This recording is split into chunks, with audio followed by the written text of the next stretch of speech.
आजमगढ़ को बदनाम करते हैं, उनको आजमगढ़ का गौरवशाली इतिहास का पता नहीं है। जी मंच पर उपस्थित हमारे मोहम्मदाबाद के, हमारे मुबारकपुर के चेयरमैन साहब, उपस्थित सभी मंचासीन नेता आदरणीय लीलावती कुशवाहा जी जो महिला सभा के अध्यक्ष हैं, और मैं अगर नाम लूंगा तो बहुत लंबे होंगे,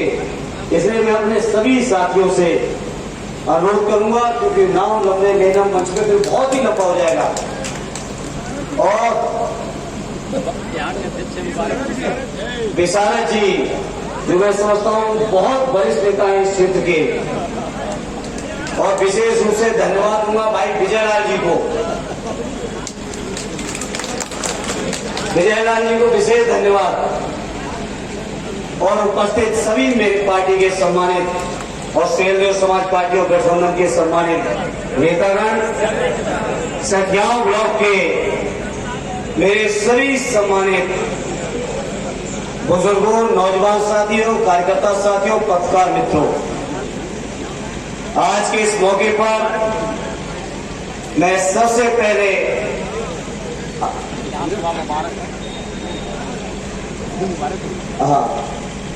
आज के इस मौके पर सबसे पहले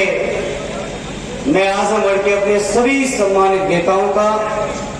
पार्टी के सभी सम्मानित जिम्मेदार पदाधिकारियों का, आदरणीय अबू आसिम साहब का और सभी साथियों का मैं हृदय से आभार व्यक्त करता हूं कि आप सभी ने आदरणीय राष्ट्रीय अध्यक्ष जी से कहकर और अपनी बात को मनवाकर मुझे आजमगढ़ जैसी शानदार सरजमी के लोगों की सेवा का मौका दिया है। मैं आज इस मौके पर भरोसा दिलाना चाहता हूं अपने आजमगढ़ और मुबारकपुर के सखियाओं ब्लॉक के, विशेषकर अपने कार्यकर्ता साथियों को, कि जिस उम्मीद और विश्वास और भरोसे के साथ आपने मुझे बुलाया है, मैं अपनी पूरी क्षमता का उपयोग करके मेरी कोशिश होगी कि आजमगढ़ के लोगों की जो उम्मीदें हैं उसको मैं पूरा कर सकूं, ये मेरा प्रयास होगा। साथियों, आजमगढ़ से आदरणीय हमारे तमाम साथियों ने चर्चा की है, मंचासी नेताओं ने चर्चा की, क्योंकि यह ऐतिहासिक सरजमी है हमारी समाजवादी सोच, समाजवादी धारा के लिए,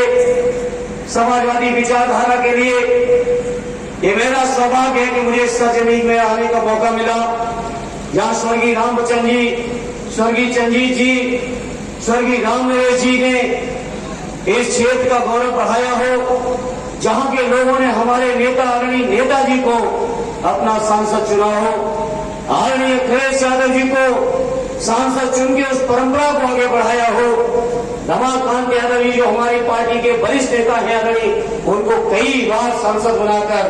समाजवादी विचारधारा को जहां से आपने बढ़ाया, ऐसे शानदार क्षेत्र से अगर मुझे चुनाव लड़ने का मौका मिला तो ये मेरे लिए बहुत सौभाग्य की बात है। मैं इस मौके पर आप सभी का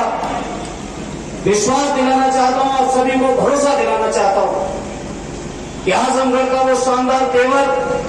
मुझसे आज एक पत्रकार मित्र ने कहा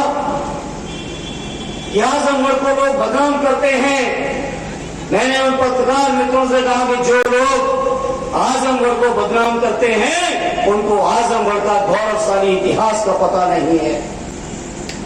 ऐसा शानदार, जहां से साहित्यकार, जहां से आजादी के आंदोलन के क्रांतिकारी, जहां आजादी के बाद देश के निर्माण के लिए इतनी प्रतिभाएं निकली, जो न केवल हमारे देश में, न केवल हमारे प्रदेश में, बल्कि दुनिया में भी जाके आजमगढ़ और हिंदुस्तान का नाम रोशन करने का काम किए हैं। इसलिए ऐसी सरजमी को मैं नमन करते हुए और ये भरोसा दिलाता हूं,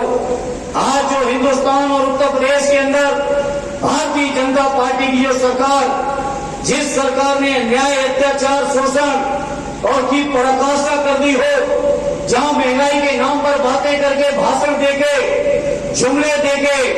दिल्ली की सरकार हासिल जरूर की, लेकिन उनकी सरकार बनते ही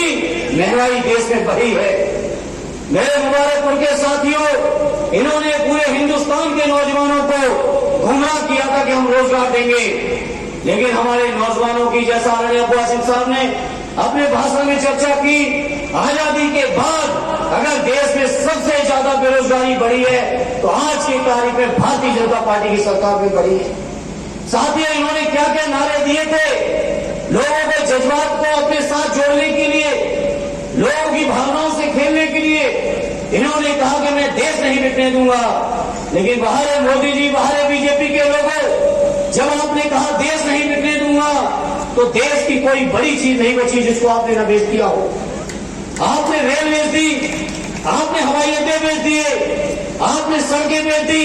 आपने पेट्रोलियम कंपनियां बेच दी, आपने देश की तमाम जो तरह की चीजें, आपने हवाई जहाज भी बेच दिए। तो हम कहना चाहते हैं,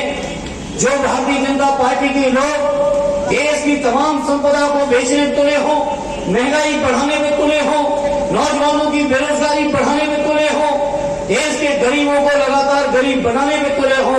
ऐसे लोगों के खिलाफ एक मजबूत लड़ाई जो समाजवादी लोग लड़ रहे हैं। मैं समझता हूं आजमगढ़ के लोगों, मैं आपसे वादा करता हूं, आप जब मौका दोगे तो देश की संसद में अपने गरीबों की लड़ाई को और मजबूती से लड़ने का काम करेंगे। साथियों, देश में अन्याय की पराकाष्ठा चल रही है, पिछड़ों को न्याय नहीं मिल रहा है, दलित भाइयों के साथ अन्याय हो रहा है। हमारे आदरणीय नरेंद्र कुमार जी कह रहे थे, जो हमारे पूर्व मंत्री हैं मोहम्मदाबाद के हमारे नेता विधायक जी ने, किस तरह से देश के संविधान की आत्मा को कचोटने का और तोड़ने का काम ये भारतीय जनता पार्टी के लोग कर रहे हैं।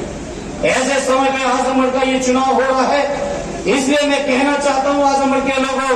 आज समाजवादी विचारधारा को, आज उत्तर प्रदेश और देश के गरीबों को, आज देश के दलितों को, देश के पिछड़ों को, हमारे अल्पसंख्यक भाइयों को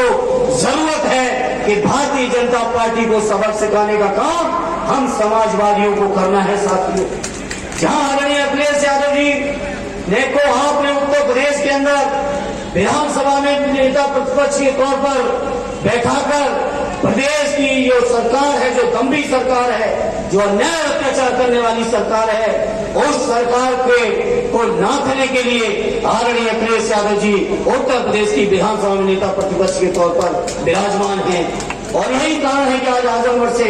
लोकसभा का उपचुनाव हो रहा है। उनको चूंकि उत्तर प्रदेश की विधानसभा में उत्तर प्रदेश के गरीबों, किसानों, नौजवानों, बुनकरों, व्यापारियों को न्याय दिलाने के लिए विधानसभा में बैठना था, इसलिए उनको आप सबकी सहमति लेकर, आप सबकी अनुमति लेकर इस लोकसभा को खाली करना पड़ा। जब उन्होंने इस लोकसभा को खाली किया तो मैं समझता हूं इस लोकसभा के लोगों ने जिस तरह से इन रिश्तों को कायम करने का प्रयास किया, हालांकि मैं इंतजार इस बात का कर रहा था कि हमारा जो साथी जो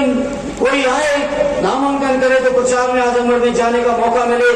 लेकिन चुनाव नामांकन से एक दिन पहले पार्टी का और आदरणीय राष्ट्रीय अध्यक्ष जी का और आजमगढ़ के हमारे नेताओं का जो आदेश आया कि आपको उम्मीदवार के तौर पे नामांकन फाइल करना है, जो कि ये शानदार क्षेत्र, जो कि उत्तर प्रदेश के अंदर समाजवादी साथियों के संघर्ष की आवश्यकता थी, तो मैंने अपने को सौभाग्यशाली मानते हुए दिल्ली में था और आके आपके बीच नामांकन करके जनता के दरबार में आके खड़ा हो गया।